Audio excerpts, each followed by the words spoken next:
pouco sobre alguns aspectos gerais, obviamente, da biologia do câncer, mas antes da gente iniciar propriamente a ideia de biologia do câncer, eu acho que é um momento oportuno para a gente poder trabalhar um pouco da ideia do geral, do processo fisiológico, né? A gente sabe que o câncer ele afeta as células, mas a gente vai entender hoje um pouco do porquê que ele afeta.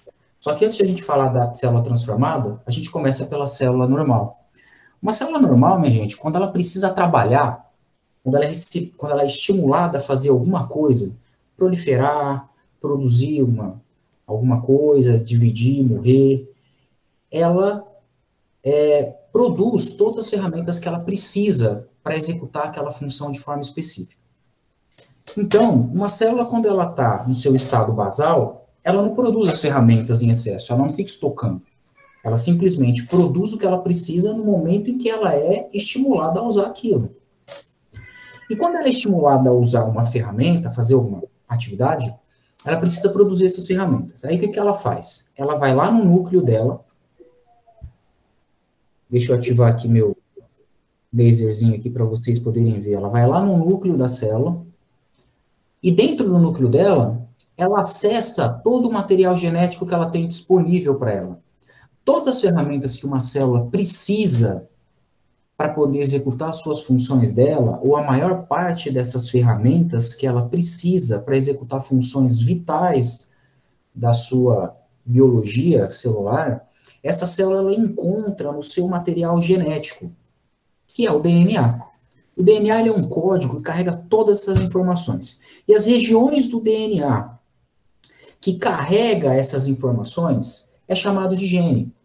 O gene é, portanto, um pacotinho de informação que, quando ele é lido, quando ele é ativado, ele gera uma mensagem que a gente chama de RNA mensageiro. Esse RNA mensageiro, produzido aqui dentro do núcleo, ele é mandado, então, para o citoplasma, e lá no citoplasma, essa mensagem ela é traduzida em uma proteína. E essa proteína é, então, a ferramenta que a célula normal ela utiliza para poder executar uma função que ela precisa. Então, toda vez que uma célula precisa fazer alguma coisa, ela vasculha no seu material genético, lá no seu DNA, esses pacotinhos de informações, que a gente chama de gene, para que ele, a partir daí, consiga produzir as suas ferramentas e usar essas ferramentas para executar uma função específica. Por exemplo, se dividir, se proliferar. O problema do câncer é que ele afeta justamente o material genético da célula. E quando ele afeta o material genético da célula, ele altera a estrutura desses pacotinhos de informações. Ele altera a estrutura do gene. E quando você altera a informação que um gene carrega, quando esse gene é lido, ele vai gerar uma mensagem errada para a célula. E a célula vai usar essa mensagem errada, esse RNA mensageiro errado, para produzir a sua ferramenta, que consequentemente vai vir alterada. E a célula usa essa ferramenta defeituosa para trabalhar. No câncer, quando essa ferramenta defeituosa, que é fruto de uma alteração genética, começa a se acumular dentro da célula, a célula então começa, pouco a pouco, a se modificar. E é aí que a gente entra na ideia de câncer. E a primeira pergunta que eu faço para vocês é o seguinte: o que é câncer para vocês? Qual é a ideia de câncer para vocês? Quando vem a palavra câncer, o que é? O que é câncer? O que é neoplasia para vocês? Então, eu deixo para vocês essa frase: câncer é uma doença clonal. O câncer, ele é uma doença clonal. Eu destaquei o clonal aqui, ó, em vermelho, negrito, sublinhado, porque toda vez em que alguém perguntar para vocês, me fala o que é câncer, eu quero que vocês associem essa palavra a isso aqui, ó, doença clonal. O que quer dizer isso? Quer dizer que o câncer é uma doença que ele surge quando a célula, por N motivos, ela sofre modificações no seu material genético, naqueles pacotinhos de informações que a gente chama de genes. Esses genes alterados, essas alterações genéticas começam a se acumular dentro da célula, fazendo com que, pouco a pouco, essa célula comece a se modificar. Então, ela começa a mudar a sua forma, ela começa a mudar as suas funções, e aí ela começa, pouco a pouco, a perder a sua capacidade de regular algumas propriedades que são vitais para a biologia de uma célula qualquer. As duas propriedades que uma célula tumoral perde logo de cara é a apoptose e a proliferação. Vamos lembrar aqui, a apoptose é aquele processo em que uma célula é induzida a se programar para morrer. O que é a apoptose? Uma célula ela nasce, uma célula ela se desenvolve, em algum momento da vida dessa célula ela precisa morrer. Então o que acontece? Ela recebe sinais de morte para que ela entenda que ela precisa morrer e aí ela se suicida. Esse processo é chamado de apoptose, que na célula tumoral ele está bloqueado. Então o que acontece? Uma célula tumoral ela rejeita todos os sinais que ela recebe de morte. Então ela recebe um sinal de morte, mas ela não aceita esse sinal de morte. Então ela não morre nunca. Paralelo a essa apoptose freada que a célula tumoral tem, ela também tem um desequilíbrio do processo de proliferação celular. Então, o que acontece nesse caso é que a soma de uma célula que morre pouco, que nunca morre, melhor dizendo, e que se prolifera muito, faz com que esse desequilíbrio gere uma proliferação exacerbada da célula transformada, fazendo com que ela gere diferentes clones, por isso que é uma doença clonal, clones neoplásicos, fazendo com que a partir dessa proliferação exacerbada você gere uma massa de células tumorais que, sem função, ocupam o tecido de uma célula normal, fazendo com que aquele tecido, pouco a pouco, perca a função, até que o tecido morre. De maneira bem simplória, isso é a ideia geral e central de uma tumorigênese. Em alguns tipos de tumores, gente, como é o caso dos tumores malignos, que são aqueles tumores agressivos, com alta capacidade de proliferação e invasão, pode acontecer de algumas dessas células aqui, ó, transformadas, escaparem desse foco, desse tumor primário, e cair na corrente sanguínea ou nos vasos linfáticos. E uma vez que uma célula tumoral, que é uma célula completamente modificada, alcança os vasos sanguíneos ou a circulação linfática, ela pode chegar a diferentes tipos de tecidos.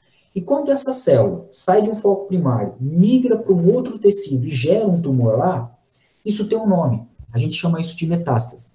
E é uma característica muito, mas muito importante dos tumores malignos. Tumores benignos não fazem metástase, lembrando disso. Bom, então, como eu acabei de dizer, a tumorigênese ela tem como característica muito peculiar um dano, um defeito da capacidade de proliferar e apoptose de uma célula tumoral, que é primário isso. Isso é para qualquer tumor, que é gerado, por sua vez, por um dano no material genético da célula. Então, isso nos remete, obviamente, ao ciclo de divisão celular, que eu vou falar de maneira bem geral, só para a gente lembrar de alguns conceitos, inclusive, que a gente aprendeu lá no colégio ainda, biologia celular básica.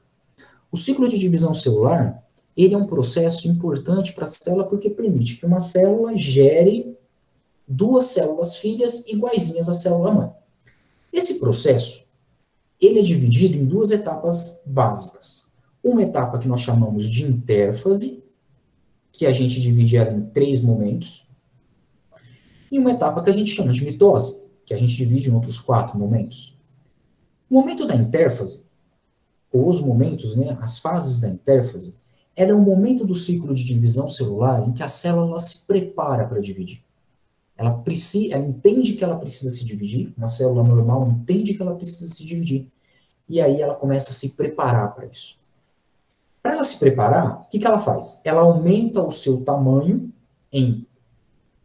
ela cresce em tamanho e volume, então ela aumenta de tamanho e engorda. E ao mesmo tempo, ela pega todo o material genético que ela tem dentro daquela célula e duplica ele. Esse processo todo ocorre durante essas 3 fases, esses 3 estágios, que é a intérfase. Quando ela chega nesse momento crítico, ao final dessa fase G2, que é a última etapa da intérfase, em que ela já tem um tamanho adequado e todo o material genético dela já foi duplicado, ela recebe um sinal, como quem diz, vai para a próxima fase. E aí ela entra no estágio que a gente chama de mitose, que se subdivide em 4 etapas. É nesse estágio, gente, em que a célula pega esse material genético que ela duplicou e divide esse material genético de maneira igual em duas células filhas. Resumindo, isso é o processo de divisão celular. Isso a gente aprende no colégio. O que nós não aprendemos no colégio, que é um ponto importante para quem fala de oncologia, é que durante cada uma dessas etapas, a fase G1, ao final de cada uma dessas etapas, melhor dizendo, fase G1, fase S e fase G2, além de todas as etapas da mitose, a célula ela passa pelo que nós chamamos de ponto de checagem. O que é um ponto de checagem? É o momento do ciclo celular, a célula recebe o sinal e ela começa a andar para frente. Preciso dividir. Quando ela chega no final da primeira etapa, ela para. Ela entra no ponto de checagem. Ela para tudo que ela está fazendo e olha para trás. Olha para trás para checar se tudo que ela fez até então foi realizado de uma forma correta. Ela precisa ter certeza de que cada etapa do ciclo de divisão celular vai ser executado de uma forma correta. Quando isso ocorre de uma forma correta, ela entende que ela fez de maneira certa aquela etapa, aí ela recebe um sinal que faz com que ela passe para a etapa seguinte. E o mesmo acontece em cada uma das etapas da intérfase e também da mitose. O que acontece numa célula normal quando uma dessas etapas apresenta um erro? Quando a célula ela chega ao final de uma etapa e percebe que o material genético daquela célula apresentou um dano, o material genético dela, ela acaba reconhecendo aquele dano e reparando ele. Então ela entende que numa região do material genético tem um defeito, aí ela vai lá naquele local, pega esse região onde tem o defeito, repara ele e checa tudo de novo. Ok, tá tudo certo, a gente então volta a trabalhar. Então o ciclo celular, ele é composto por isso. Por um conjunto de mecanismos que vão fazer com que a célula ande para frente, mas ao mesmo tempo com um outro conjunto de mecanismos que vão garantir que ela ande para frente, mas de uma forma equilibrada. E quando esse dano no material genético da célula, que ela reconhece, ele não é reparado, aí a célula é induzida a morrer por apoptose. Tudo isso é o que acontece em uma célula normal. Por isso que quando uma célula é estimulada a executar uma função, seja ela qual for, no caso aqui o ciclo de divisão celular, a célula faz aquilo que eu disse no primeiro slide. Ela entende o que ela precisa fazer, preciso me dividir, então agora eu vou primeiro produzir as minhas ferramentas. Produzo as ferramentas que fazem ela andar para frente, produzo as ferramentas que fazem ela checar o que ela fez, para que ela consiga executar o ciclo de divisão. Qual que é o grande problema da oncologia? É que no câncer, as ferramentas que fazem a célula andar para frente, elas são produzidas em excesso, ou são produzidas de uma forma defeituosa. Elas acabam tendo uma atividade muito alta. E as ferramentas que a célula produz, que freiam o ciclo de divisão celular, que garantem aqueles pontos de checagem, que controlam, que induzem a célula à morte, caso ela tenha algum dano e não seja reparado, essas ferramentas na célula tumoral, elas não são produzidas. As ferramentas que estimulam uma célula a andar para frente, a gente chama, é um conjunto de genes, é um conjunto de pacotinhos de informação que nós chamamos de proto-oncogenes. Isso numa célula normal. Quando esses proto-oncogenes eles são alterados, aí eles passam a ser chamados de oncogenes. Esses oncogenes no câncer, eles são produzidos em excesso. Então a célula, ela tem muito estímulos constantes para que ela ande para frente de forma muito rápida, muito exacerbada. Ao mesmo tempo, a célula tumoral, ela apresenta danos em genes que controlam esse ciclo de divisão celular. A gente chama esses genes que freiam o ciclo de divisão celular de genes supressores de tumor. É uma ideia muito interessante, né? Muito sugestivo, genes supressores de tumor. Esses genes, quando eles são alterados, eles fazem com que ou a célula deixa de produzi-los, ou quando elas produzem essas proteínas, elas vêm com defeito e elas não funcionam. E aí o que acontece? No ciclo de divisão celular, a célula normal passa por todas as etapas, tendo sempre o seu ponto de checagem realizado. A tumoral não. É muita proteína que estimula a sua proliferação e pouca proteína que freia esse processo. Então, ela é estimulada de maneira excessiva a estar constantemente andando para frente. Ela passa de forma rápida por esses pontos de checagem.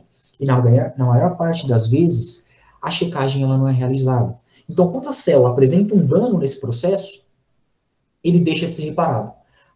Ou a célula deixa de ser induzida à morte. E aí, a célula acaba repassando essa informação errada, essa alteração genética para a célula filha.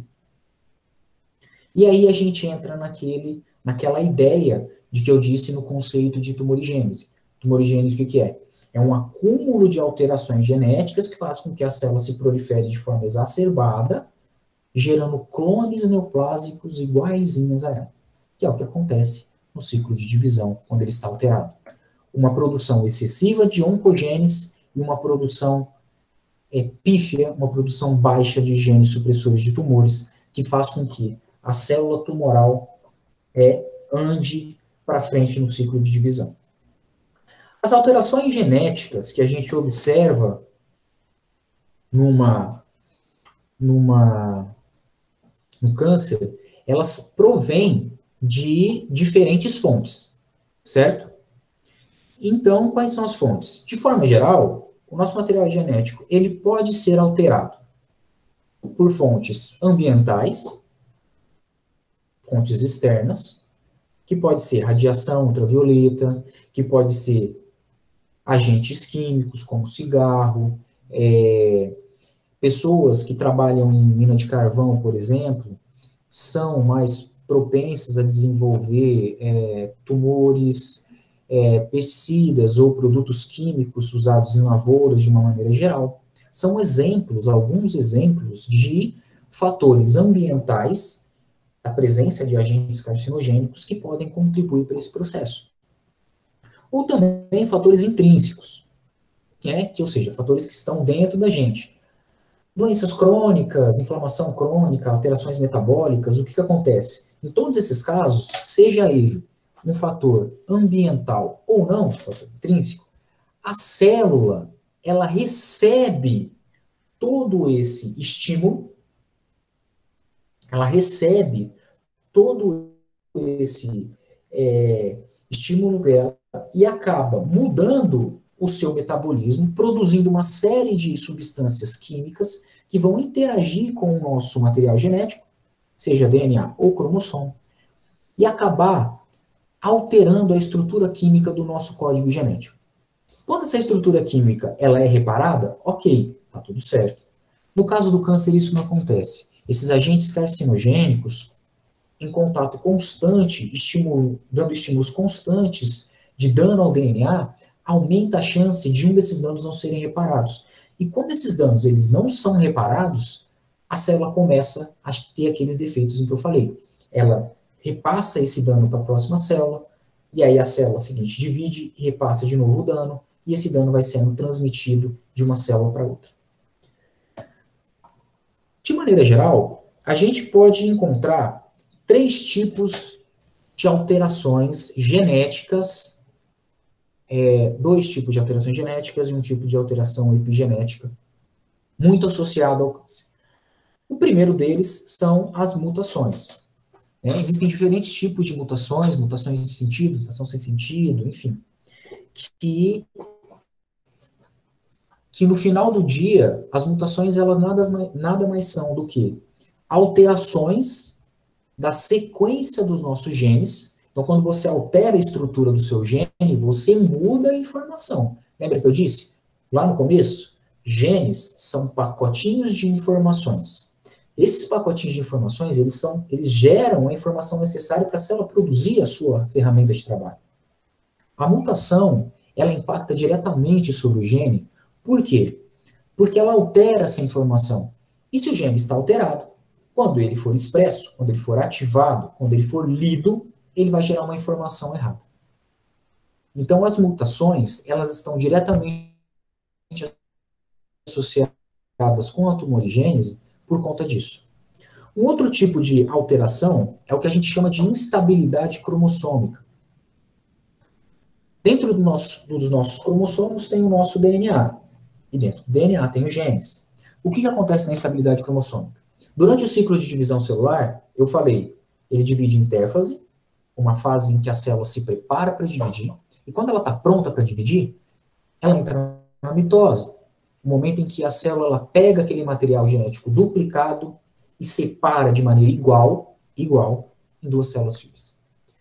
A instabilidade cromossômica ela é um processo afetado durante a mitose.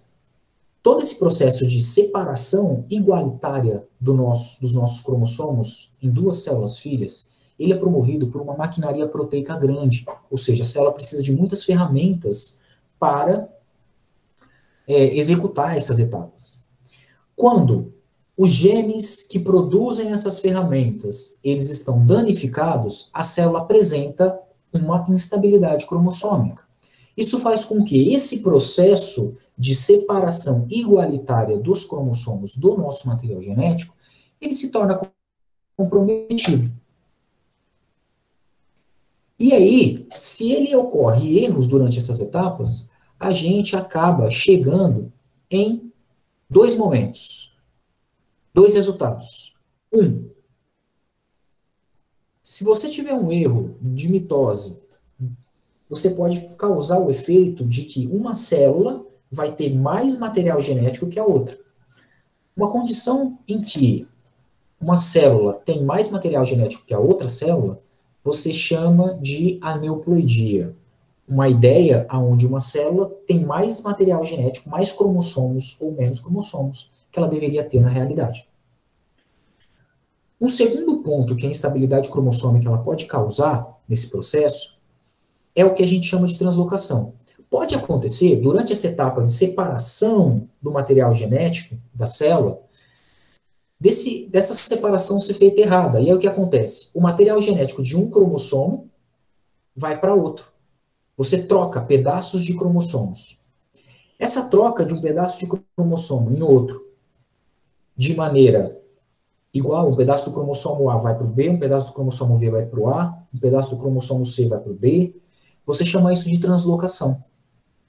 A instabilidade cromossômica ela é um evento interessante para a tumorigênese, porque ela causa o que a gente chama de aberrações citogenéticas.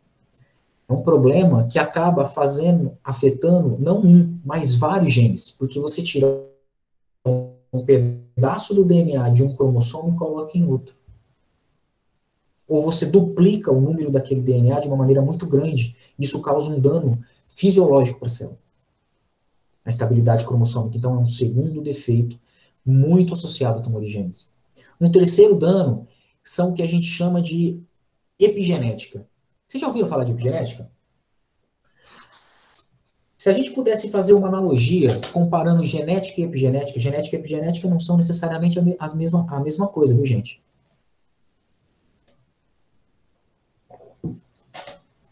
E fazesse uma comparação, a epigenética e a genética, elas poderiam ser comparadas assim. A genética,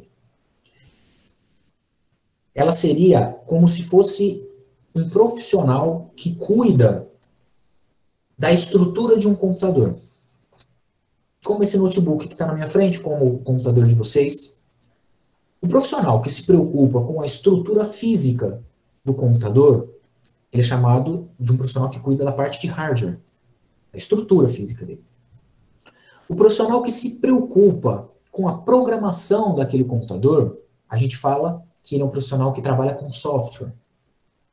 Qual que é a ideia geral? A genética ela é o campo da ciência que se preocupa com a estrutura do seu material genético. Perceba que as mutações são alterações genéticas, porque altera a sequência dos seus genes, altera a estrutura física dos seus genes. A instabilidade cromossômica é um defeito genético, porque ela altera a estrutura física dos seus cromossomos e também do seu DNA e genes, porque você pega o pedaço de um DNA, de um cromossomo, coloca no outro, você aumenta o número de de cromossomos, de uma forma aberrante. Tudo isso é uma questão de estrutura. É com isso que a genética se preocupa. A epigenética é um campo da ciência que ela se preocupa como é que o seu DNA está, na realidade, programado. E como é que o nosso DNA pode ser programado? Ele pode ser programado de uma forma química. O que acontece? As nossas células, elas são capazes de produzir proteínas que podem ir lá no nosso material genético e modificar quimicamente o nosso DNA. A estrutura física do nosso DNA é a mesma. A química é que muda. E quando você altera quimicamente o seu material genético, você acaba reprogramando os seus genes, que são aqueles pacotinhos de informações, favorecendo a sua ativação ou inibindo a sua ativação. Certo? O que a epigenética tem a ver com câncer? Numa célula tumoral, as ferramentas que reprogramam o nosso material genético, elas estão defeituosas, assim como as ferramentas que promovem o reparo dos danos durante o ciclo celular, assim como as ferramentas que promovem a mitose, que também estão defeituosas. Se as ferramentas que reprogramam o seu material genético também estiverem defeituosas, essa reprogramação química do nosso DNA, ela vai ser feita de uma forma errada. E aí, o impacto líquido das alterações epigenéticas, dessa reprogramação química aberrante que a gente pode observar nas células tumorais, ou as mudanças de estrutura do nosso material genético, como as mutações e as alterações citogenéticas, fazem com que os oncogenes sejam produzidos em excesso ou apresentem defeitos que façam com que eles sejam produzidos com uma alta atividade. E os genes supressores de tumores deixam de ser produzidos, ou são produzidos com defeito, no qual eles não funcionam. Esse conjunto de alterações genéticas e epigenéticas que se acumulam ao longo de cada divisão celular em uma célula tumoral causa o que a gente chama de instabilidade genômica. O que é uma instabilidade genômica? É um conjunto de defeitos no material genético da célula que a cada ciclo de divisão faz com que a célula tumoral adquira novos defeitos. Então a célula começa com um que não é reparado, aí ela se divide. Durante essa divisão, ela repassa aquele um e adquire um novo.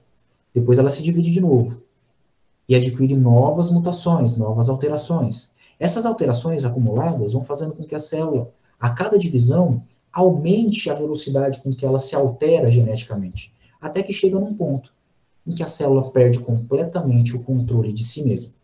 E aí, a gente volta naquele segundo slide. O que é a tumorigênese? O que é o câncer? É uma doença que surge quando uma única célula se altera geneticamente por conta de uma instabilidade genômica que faz com que ela se prolifere de forma exacerbada ao ponto em que ela gera uma massa tumoral. Certo? Isso é a ideia da tumorigênese de uma forma bem ampla, bem geral. Qual que é uma ideia interessante da tumorigênese? É que essa aquisição de novas mutações a cada ciclo de divisão celular, essa aquisição de novas alterações genéticas, é o que torna um tumor extremamente heterogêneo. O que quer dizer isso? Quer dizer que se você pegar um tumor hoje e for analisar cada célula tumoral que compõe aquela massa, você vai chegar a uma conclusão óbvia. As células tumorais, elas são geneticamente diferentes umas das outras. Isso significa que a célula tumoral A, dentro de um tumor, ela vai ter as alterações 1, 2, 3. A célula tumoral B, dentro desse mesmo tumor, pode ter alterações 3, 4, 5, 6. Ela não necessariamente vai ter as mesmas alterações, porque cada ciclo ela adquire uma nova. Então, os tumores eles são extremamente heterogêneos. Isso é importantíssimo para a oncologia, porque isso pode ser um fator importante para as equipes médicas, porque influencia no prognóstico de um paciente, através desse número de alterações moleculares e de quais são os genes alterados, em que a gente consegue entender se esse paciente tem um tumor benigno ou um tumor maligno, se esse paciente ele é um paciente que tem um bom prognóstico, ou se o tumor é de pior prognóstico, ou seja, se for de pior prognóstico, a chance de ele escapar, de ele sobreviver é menor. São essas alterações genéticas, são essas alterações moleculares, por exemplo, que ajudam a equipe médica a entender se esse paciente tem se tem maior ou menor chance de responder a algum tipo de tratamento, ou se ele tem menor ou pior chance de ser mais resistente a um tipo específico de tratamento. Isso é importante para a escolha terapêutica, né? São essas alterações que influenciam, impactam diretamente para um paciente com câncer e que predizem se esse paciente pode viver meses ou anos, né? Qual que é a sobrevida desse paciente? Quanto tempo que ele pode viver? Todas essas alterações genéticas, elas são hoje passíveis de serem identificadas. Existem diversas técnicas moleculares que, em laboratório, a gente consegue identificar. Técnicas como amplificar a região alterada, tem técnicas de sequenciamento em que você consegue sequenciar todo o genoma ou só uma região específica do DNA da célula, em que você também consegue identificar isso. Tem outras técnicas moleculares também, tem também citogenética, que permite você enxergar aqueles cromossomos alterados. Todas essas técnicas permitem que a gente consiga identificar se existe alteração e qual alteração que existe. E aí é esse conjuntinho, essa combinação de alterações genéticas em que uma célula tumoral tem, é que a equipe médica, não o médico, mas a equipe médica consegue entender qual que é a doença que o paciente vai ter. Quando eu falo a doença, eu não estou falando qual que é o tipo de câncer, não. Estou falando de algo mais profundo. Eu não quero saber se o paciente tem um câncer de mama. Quais são as alterações moleculares que aquele paciente especificamente tem? Eu não quero saber se o paciente tem uma leucemia mieloide aguda. Eu quero saber quais são as alterações moleculares que ele tem, porque são aquelas alterações que vão me permitir estratificar, separar aquele paciente em um grupo específico de leucemia mieloide aguda. Então, essas alterações elas são extremamente relevantes para a gente poder entender a biologia da doença. Bom, para a gente exemplificar, eu trouxe para vocês alguns tipos de tumores para a gente poder trabalhar essa ideia. Eu trouxe alguns tumores hematológicos para a gente poder visualizar melhor essa ideia de instabilidade genômica, porque nos tumores hematológicos é muito evidente e elas têm um valor preditivo muito forte nos tumores hematológicos. O primeiro deles é esse aqui, ó, linfoma de Burkitt. Vocês já tiveram imunologia, eu espero, né? Mas se não tiveram, a gente vai recapitular aqui um aspecto bem geral da imuno. O que é o linfoma? Primeiro, linfoma é um tipo de câncer, um tipo de neoplasia, que afeta os vasos linfáticos. Em geral, os linfomas são isso. Certo? Os linfomas, que a gente chama de linfomas do tipo de Hodgkins e do tipo não Hodgkins, são duas grandes famílias de linfomas. O linfoma de Burkitt é um tipo de linfoma que a gente chama de linfoma do tipo não Hodgkin. E ele afeta linfócitos B. O que é o linfócito B? O linfócito B é um leucócito, é uma célula de defesa que tem como principal função a produção de anticorpos. Então a gente tem as imunoglobulinas, que são os nossos anticorpos, que secretam IgA, IgM, IgG e IgE. Cada uma dessas proteínas, desses anticorpos, é um tipo de imunoglobulina que, quando produzido, ele vai nos ajudar o nosso corpo, o nosso sistema de defesa a nos defender de alguma coisa. Certo? Trazendo aqui para a nossa realidade o coronavírus. Tanto que se fala sobre os pacientes que já teve a doença, não teve o sintoma, mas que descobrem que tem a doença quando eles descobrem que tem anticorpos contra os vírus. O que são esses anticorpos? São proteínas produzidas por esses linfócitos B, que são específicas para esses vírus. Os linfócitos B têm essa importância para o sistema de defesa, eles potencializam essa resposta contra diferentes tipos de micro-organismos e até mesmo tem importância contra o câncer. No caso do linfoma de Burkitt, essa célula que deveria te proteger, ela se altera. Quando ela é produzida, o linfócito B, ele nasce lá na medula óssea, que é um tecido do nosso corpo. A medula óssea ela se localiza em ossos longos do nosso corpo, fêmur ou chatos, né? Quadril, externo. Lá tem a célula tronco ela recebe um estímulo, se diferencia, vira um linfócito. Esse linfócito, quando ele já está maduro, ele migra porque a gente chama de órgãos linfóides secundários, baço, linfonodos, intestino em regiões específicas, por exemplo, que a gente chama de malte, são exemplos de órgãos linfóides secundários. Quando esse linfócito chega nesse órgão linfóide secundário, que é o caso do linfócito B que se localiza lá no linfonodo, e ele se altera, ele pode gerar um linfoma. O linfoma de Burkitt, ele nasce quando o linfócito B, durante o ciclo de divisão celular dele, sofre uma translocação. Lembra da instabilidade cromossômica? Durante a mitose, a célula vai pegar o material genético dela duplicado e separar de maneira igualitária para duas células filhas. Essa é a ideia. No caso daqui, que é essa translocação, esse T é de translocação, a célula pega um pedaço do cromossomo 8 e coloca no cromossomo 14. Isso gera um problema muito grande.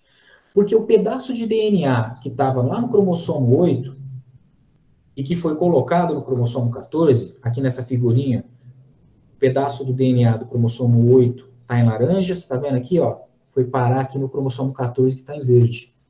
O que acontece com isso? Quando ele pega esse pedaço dessa região e coloca aqui, ele funde, ele une dois pedaços de DNA que não são complementares, que não eram para estar juntos. E isso acaba gerando a fusão de dois genes. Um é um gene de uma imunoglobulina e o outro é o gene de um oncogene. Lembra dos oncogenes que eu falei? São aquele conjunto de ferramentas que estimulam a proliferação da célula. O que acontece? As imunoglobulinas, elas são, de todos os genes de um linfócito B, são os genes mais ativos. Então, os genes, aqueles pacotinhos de informação que vão produzir os anticorpos, eles estão no linfócito B constantemente ativados.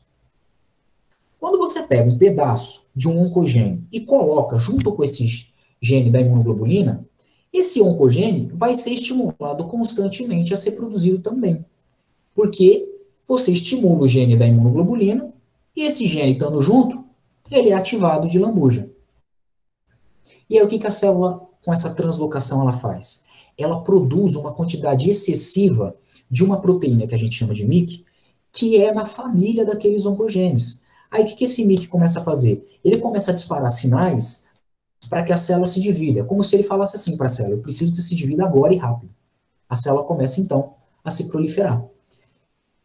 Esse processo, que se inicia por uma instabilidade cromossômica, gera ali uma mutação, que produz uma proteína fusionada, e a cada ciclo, acelera o ciclo de divisão celular, e a cada novo ciclo, a cada nova divisão celular, a célula, essa célula aqui, ela acaba adquirindo novas alterações, e novas alterações, e novas alterações. Essas alterações, acumulando nessa célula, vai fazendo com que a célula fique cada vez mais agressiva. E aí aquele linfócito que nasceu para produzir anticorpos, de repente ele para. Ele muda sua forma, ele muda sua função e passa a se proliferar de uma forma desordenada, fazendo tudo que não se espera dele. E aí ele gera o linfoma de Burkitt. A pessoa começa a ter uma massa tumoral, deixa eu ver se eu carreguei foto aqui, não, tirei a foto. O paciente passa a ter uma massa tumoral nos seus linfonodos. Então, os linfonodos de algumas regiões do corpo, eles ficam extremamente inchados, e o paciente precisa ser tratado por urgência. Eu coloquei o linfoma de Burkitt porque essa alteração genética, ela é que dá o médico o diagnóstico de que isso é um linfoma de Burkitt. Então, quando o médico suspeita que o paciente tem um linfoma de Burkitt, a primeira coisa que ele faz é pedir análises moleculares para identificar essa alteração aqui. Ah, tem, então tá. Então, se ele tem essa alteração, então ele tem um linfoma de Burkitt. É lógico que isso é um conjunto de situações que tem que ser considerada a clínica do paciente, uma série de outros critérios. Mas o critério molecular hoje ele é importantíssimo. Não à toa que mais de 80% dos pacientes apresentam essa alteração. Certo? No linfoma de Burkitt ainda tem outro detalhe interessante. Ele é muito comum na África Equatorial. E ele é comum na África Equatorial, ele surge, lá ele é definido como linfoma de Burkitt epidêmico. Por quê? Essa região da África, na África Equatorial, bem na parte central da África, o índice de infecções, em especial por HIV, é absurdo. E o que acontece? A infecção crônica pelo vírus faz com que o material genético do vírus produza uma série de proteínas que vão mimetizar, que vão simular o efeito desses oncogenes, acelerando o ciclo de divisão celular e favorecendo com que essa translocação aqui aconteça. Então, o linfoma de Burkitt ele tem duas associações. Uma que ele chama de esporádica, que é quando, de forma esporádica, inexplicável, o paciente, ao acaso, tem esse defeito que não é reparado, e esse defeito ele é repassado para as células filhas, ou em caso de infecções crônicas, como, por exemplo, a infecção pelo vírus do HIV, o paciente também tem uma chance aumentada de desenvolver essas alterações. Outro vírus que é muito associado a esse tipo de neoplasia é o vírus Epstein-Barr. Ele está associado com uma série de doenças, mas ele também, pelo mesmo motivo do HIV, ele produz proteínas oncovirais que vão estimular a proliferação exacerbada daquela célula, aumentando a probabilidade dessa célula adquirir um erro que não vai ser reparado. E aí, se esse erro for essa translocação aqui, ó, translocação, um pedaço do cromossomo 8 passar para o cromossomo 14, em uma região específica, o paciente tem uma grande chance de desenvolver o linfoma de Burkitt.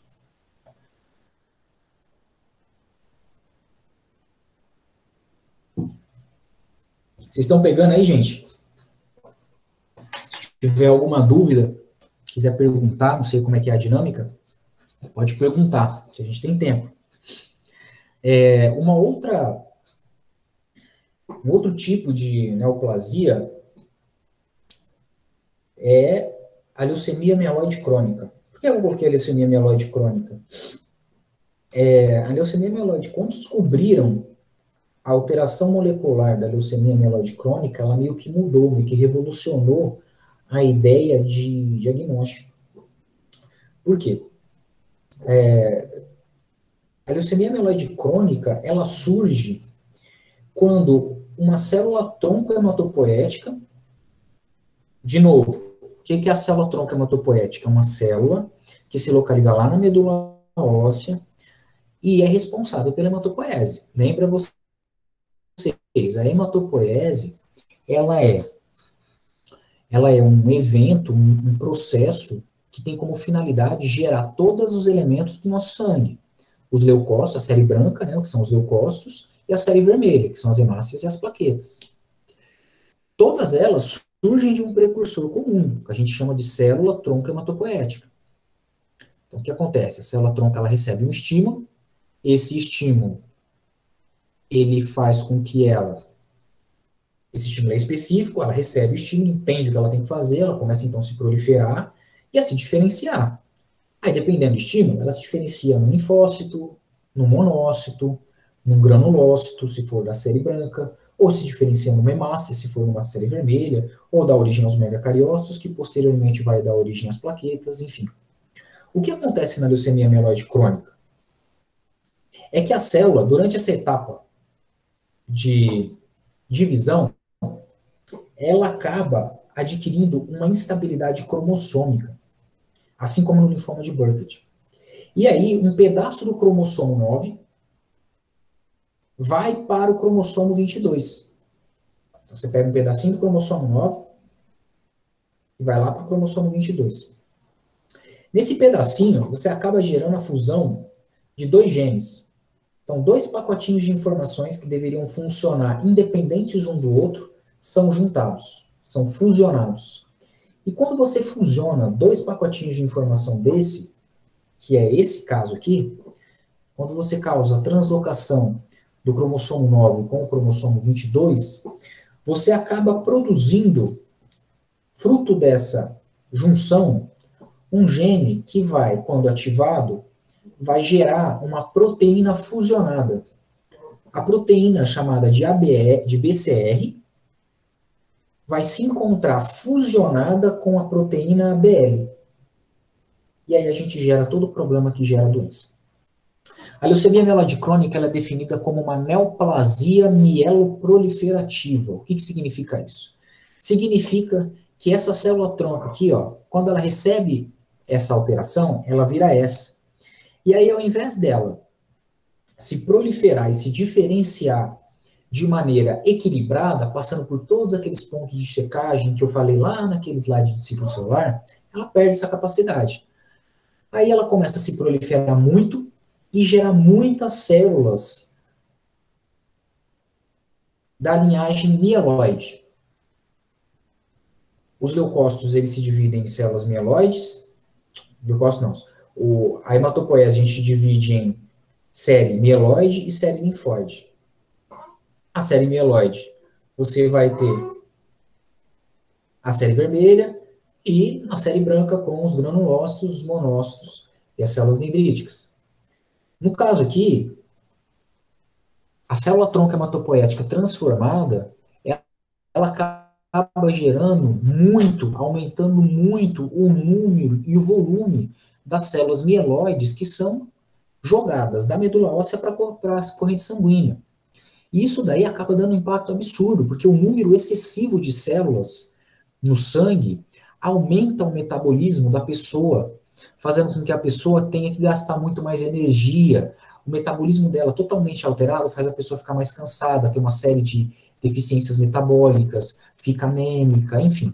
A pessoa ela começa a apresentar uma série de alterações fisiológicas por conta do excesso desse número de células que é provocado por essa alteração, que a gente chama, quando essa alteração ela acontece, de cromossomo Filadélfia. O nome cromossomo Filadélfia, gente, ele surgiu porque a pessoa que descobriu essa alteração era da Filadélfia. E existe uma lenda, não sei se é verdade, dizem que é verdade, que essa translocação ela foi descoberta aqui no Brasil, especificamente em Ribeirão Preto. Só que ela não foi publicada. E aí o grupo de cientistas que descobriram essa translocação, que era da Filadélfia, publicou isso primeiro, e aí o cromossomo, a translocação 922, a fusão do cromossomo BCR-ABL, que dá o diagnóstico de leucemia mieloide crônica, foi chamado de cromossomo Filadélfia. O que acontece nessa alteração? Quando você junta duas proteínas, você altera a estrutura de uma delas, pelo menos. Então a proteína, ela é uma molécula, ela é uma estrutura, é uma ferramenta, como eu tenho usado durante toda a aula. E quando ela é produzida, você pode pegar a proteína e dividir ela em porções, em regiões. Então tem região da proteína que tem a função ativa, que tem a função que é responsável pela atividade funcional dela. Tem regiões dessa mesma proteína que tem função regulatória. Tem funções dessa proteína que tem função estrutural. Enfim, cada função de uma proteína, ela tem um motivo para existir. No caso, quando você fusiona a proteína BCR-ABL, a proteína ABL, ela perde um pedaço regulatório dela. A proteína ABL, ela é um tipo de proteína que a gente chama de proteína quinase. O que é uma proteína quinase? É uma proteína que, quando ela é ativada, ela dentro da célula tumoral, ou de uma célula qualquer, ela vai modificar quimicamente outras proteínas, desculpa, ela vai causar alterações químicas em outras proteínas, e essa alteração química de outras proteínas vão gerar sinais que vão fazer a célula responder de maneira específica a um estímulo. No caso das proteínas separadas, BCR e ABL, elas têm funções como controlar a proliferação de uma célula-tronco, a diferenciação dessa célula-tronco em células mieloides e a apoptose. Quando você fusiona essas duas, a proteína BCR-ABL perde o seu ponto de controle. Então, o que acontece? A proteína ela é produzida, em uma condição normal ela deveria funcionar, e em um dado momento, essa região regulatória da proteína deveria desligar ela. É como se a proteína tivesse um ponto de controle dela mesma, que na hora que ela não precisa mais funcionar, ela freia. Quando isso acontece, essa fusão acontece, essa proteína perde o freio e ela fica ativada constitutivamente. Então ela só fica ativada. Isso faz com que ela vai disparar sinais que vão ativar outras proteínas. Tá meio complexo essa figura, mas só para a gente tentar desmistificar esse processo. Tudo isso aqui está acontecendo dentro da célula. E aí essa proteína aqui, ó, começa a interagir com cada uma dessas outras bolinhas aqui, que também são proteínas. E a modificação química dessas outras proteínas dispara o que a gente chama de cascata de sinalização. Então, a célula vai começar a sinalizar para ela mesma o que ela precisa fazer. Quando esse estímulo, essa sinalização, ela é constante, a célula começa a fazer muito daquele estímulo. Como a proteína BCR-ABL estimula a célula a se proliferar, se diferenciar, impede que a célula morra, essas células transformadas, elas se proliferam muito, se diferenciam muito em células mieloides e não morrem nunca. E aí essas células tumorais são jogadas na corrente sanguínea, causando todo o defeito que todos os problemas clínicos que se observam no paciente. E, mais importante, essa alteração é critério diagnóstico. Um paciente chega com suspeita de leucemia mieloide crônica, a primeira coisa que o médico pede é uma análise molecular para a identificação do cromossomo BCR-ABL, para a identificação dessa fusão. A leucemia mieloide crônica, ela é dividida em 3 fases. A fase inicial da leucemia mieloide crônica é chamada de fase crônica. Né? É uma fase em que o paciente ele produz muito daquelas células, mas a hematopoiese desse paciente ela é normal. Quer dizer, normal não. Vou reformular. A hematopoiese desse paciente ela acontece, a célula-tronco ela consegue chegar ao último estágio de diferenciação, ou seja, consegue produzir células maduras, mas produz uma quantidade exacerbada. Mas ela produz células maduras, isso é importante, porque essas células, embora transformadas, ainda têm função. A fase acelerada é o momento da leucemia mieloide crônica em que essa medula óssea ela começa a ficar saturada, ela começa a trabalhar demais. E aí a célula-tronco começa a acumular mais alterações genéticas. E esse acúmulo de alterações genéticas faz com que essa célula-tronco comece a perder a capacidade de se diferenciar. Aí aquela célula jovem, que é o célula-tronco, que são os blastos, começam a perder a sua capacidade de gerar uma célula madura. E aí o paciente vai diminuindo o número de células maduras na sua corrente sanguínea e aumentando o número de células jovens, o número de blastos. Nessa fase, é uma fase perigosa para o paciente, porque quando ele chega nessa fase, ele costuma evoluir mais rápido para a terceira fase, que é a fase blástica. Nessa fase, a célula-tronco transformada desse paciente, a célula-tronco tumoral desse paciente, ela perde completamente a capacidade de diferenciação. Aí o paciente ele começa a acumular um monte de células jovens no sangue periférico. A medula óssea desse paciente satura muito, e esse paciente começa a jogar essas células jovens para a corrente sanguínea. E aí o paciente desenvolve o que a gente chama de leucemia mieloide aguda. A leucemia mieloide aguda, ela é uma doença rápida, de evolução rápida, em que se o paciente não é tratado, ele em algumas semanas esse paciente pode morrer. Esse paciente geralmente morre ou de sangramento ou de infecção. Por quê? Porque a medula óssea desse paciente se torna incapaz de produzir células maduras. Então, sem células de defesa madura, esse paciente fica suscetível a infecções, qualquer tipo delas. E sem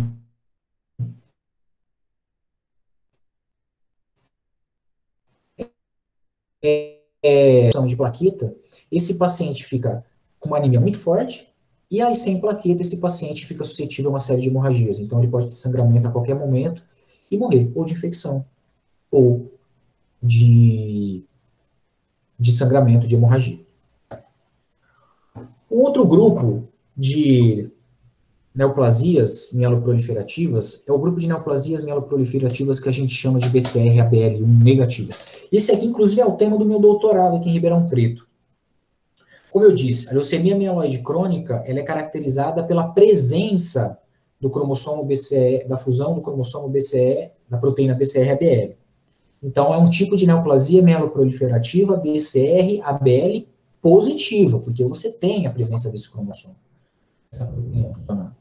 Mas existe um grupo de neoplasias mieloproliferativas em que os pacientes não são positivos, não tem essa alteração no cromossomo, na proteína BCR-ABL, ela é normal. Né? Esse grupo de doenças, ele também é bem heterogêneo, tem vários tipos de doenças em que os pacientes não têm essa alteração no cromossomo 922, mas as principais alterações, as principais doenças, na verdade, é a policitemia vera, a trombocitemia essencial e a mielofibrose primária. São 3 tipos de doenças diferentes, são as 3 principais que a gente chama de entidades, 3 principais doenças que compõem esse grupo de neoplasias mieloproliferativas. E assim como no caso do cromossomo, no caso da proteína BCR-ABL, que é um oncogene, assim como no caso do MYC, no caso do linfoma de Burkitt, que também é um oncogene, nesse caso aqui a gente tem alterações de uma série de vias, uma série de alterações intracelulares que vão fazer com que os oncogenes sejam altamente estimulados e os genes supressores de tumores sejam danificados nesse grupo de doença. O que muda é o tipo de alteração. Nas neoplasias mieloproliferativas negativas para o rearranjo do cromossomo 922, né, BCR-ABL1 negativas, a mutação mais frequente é a mutação no gene da proteína JAK2. A JAK2 ela é uma proteína que fica no citoplasma das células e ela tem função de controlar, por diferentes vias, proliferação, diferenciação e apoptose. Reparem no detalhe, até agora eu não mudei o contexto. Proliferação, diferenciação e apoptose. O que mudou foi as proteínas, foram genes, mas as vias sempre resultam, sempre culminam no mesmo ponto. Proliferação exacerbada, morte que é bloqueada e a diferenciação muitas vezes ou ela é acelerada ou ela é bloqueada. Nesse caso aqui, nas 3 doenças, você tem uma predominância de uma alteração numa proteína que vai acelerar a proliferação celular, acelerar a diferenciação dessas células e vai brecar a apoptose delas. Cada uma dessas doenças, ela tem um prognóstico diferente. E esse gráfico aqui, ele exemplifica isso. O que é um gráfico de sobrevida global? Ele é um gráfico que ele fala para a gente qual que é a probabilidade, logicamente que isso aqui é uma análise matemática, que te prediz a probabilidade desse paciente, se ele vai viver mais ou se ele vai viver menos com essa doença, com essa alteração molecular. Os pacientes com trombocitemia essencial, que é um tipo de doença mieloproliferativa, eles têm uma vida muito similar a um paciente normal. A linha preta aqui é um paciente normal. A linha vermelha é um paciente com trombocitemia essencial. Percebam que eles vivem de uma forma muito parecida com os pacientes que não têm nenhum tipo de câncer. A linha verde, ela representa os pacientes com policitemia vera, que é esse grupo de pacientes aqui. Eles já têm uma sobrevida reduzida em relação aos pacientes controles. E a linha azul, ou roxa, como vocês queiram chamar, ela é relacionada a mielofibrose primária. Percebam que os pacientes com mielofibrose primária, eles vivem muito menos. O que é cada uma dessas doenças? Elas são um grupo de doenças mieloproliferativas que surgem por conta dessa mutação aqui, ó. Esse esquemazinho, ele representa a proteína. Lembra que eu disse que qualquer proteína, ela pode ser dividida em partes? Então, tem regiões que vão ter atividade funcional, tem regiões que vão ter atividade regulatória. De maneira geral, toda proteína tem isso. Uma região vai permitir que ela trabalhe, exerça a sua função, e a outra região é uma região de regulação dela. A região JH1, que é essa região em azul, é uma região que ativa, quando a proteína JAK2 está ativada, ela vai ativar outras proteínas. E a região JH2 é uma região regulatória da proteína JAK2. Ela vai regular a atividade dessa região em azul. Quando essa proteína tem essa mutação, aqui, ó, o que acontece? O gene muda aquele pacotinho de informação, que é o gene da JAK2, ele muda a sua informação. Quando ele produz a mensagem para produzir a JAK2, como a mensagem está alterada, na hora que a proteína é traduzida, na hora que a proteína é feita, essa proteína é feita diferente. Toda proteína, ela é feita à base de aminoácidos. Então, você pega um aminoácido 1, junta com o aminoácido 2, junta com o aminoácido 3, com 4, e vai juntando os aminoácidos como um Lego, até que você forma a proteína. O que acontece na JAK2 é que numa região específica da região regulatória, você tem a troca de um único aminoácido. Você tira uma valina, que é um tipo de aminoácido, e coloca uma fenilalanina, que é um outro tipo de aminoácido. Como você troca um único tipo de aminoácido, nessa região, você altera a estrutura química da molécula inteirinha. E aí, você inativa essa região da proteína JAK2. O que acontece? Como a região inativada é uma região regulatória, a proteína JAK2 ela perde o freio, ela perde a capacidade de se autorregular. E aí ela fica ativada constitutivamente. Assim como é o caso da BCR-ABL, que é um oncogene, assim como é o caso do linfoma de Burkitt, no caso do MYC, a proteína JAK2 acaba funcionando como um oncogene, estimulando a produção de novos oncogenes e inibindo a produção dos genes supressores de tumor. Aí a célula se prolifera muito, se diferencia demais e não morre nunca. Só que tem um aspecto peculiar. A mesma mutação pode causar 3 doenças diferentes. E até hoje, a ciência ainda não conseguiu explicar o porquê. A JAK2, a mutação na proteína JAK2, ela pode causar uma doença que a gente chama de polissemia vera. O que a polissemia vera faz? Ela aumenta a produção de hemácia. Por algum motivo, o paciente que desenvolve polissemia vera tem essa mutação na célula-tronco, e essa proteína só causa um dano no que a gente chama de eritropoese. Ou seja, ela só acelera a produção de hemácia. O resto está normal. Então, o que acontece? O paciente com uma produção muito exagerada de hemácia faz com que o sangue desse paciente fique muito viscoso. E esse sangue viscoso causa alguns problemas para esse paciente. Esse paciente acaba tendo um risco muito aumentado de desenvolver trombose, hipertensão e outras doenças cardiovasculares. Então, o paciente precisa ser tratado. Tem casos de pacientes com polissemia vera que eles têm que fazer o que a gente chama de sangria, que é tirar sangue mesmo. Ele chega a tirar 1 litro de sangue do paciente, porque a produção de sangue é tão grande que a gente tem que tirar sangue desse paciente para ele conseguir tornar o sangue desse paciente menos viscoso.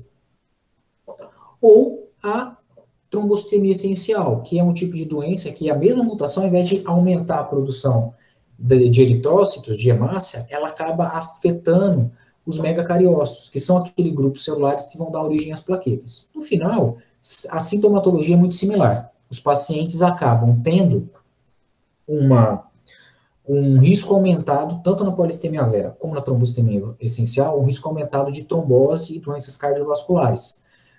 Por mecanismos diferentes, é verdade, mas que convergem do ponto de vista clínico para uma mesma sintomatologia.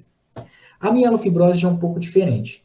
A mesma mutação faz com que a célula aumente de forma excessiva a produção de células mieloides, mas com a evolução da doença, a mielofibrose, ela faz com que a medula óssea desse paciente comece a saturar. E aí o que acontece? A medula óssea está trabalhando tanto, que é gerado ali um processo inflamatório dentro da medula óssea, naquele paciente, e aí aquela célula-tronco induz aquela medula óssea a fibrosar. Então, a medula óssea desse paciente começa a pegar fibrose. O que é a fibrose?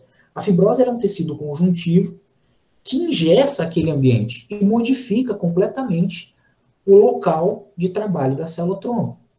Quanto mais fibrose a medula óssea de um paciente tiver, menor vai ser a capacidade desse paciente de produzir células do sangue. E se a doença evolui muito e a medula óssea desse paciente ela fibrose em excesso, esse paciente com mielofibrose pode ter dois efeitos. Ou esse paciente vai ter falência medular, porque a fibrose da medula óssea dele vai estar tão grande que ele vai ter insuficiência medular e aí vai deixar de fazer hematopoese, vai deixar de produzir os elementos do sangue e vai morrer.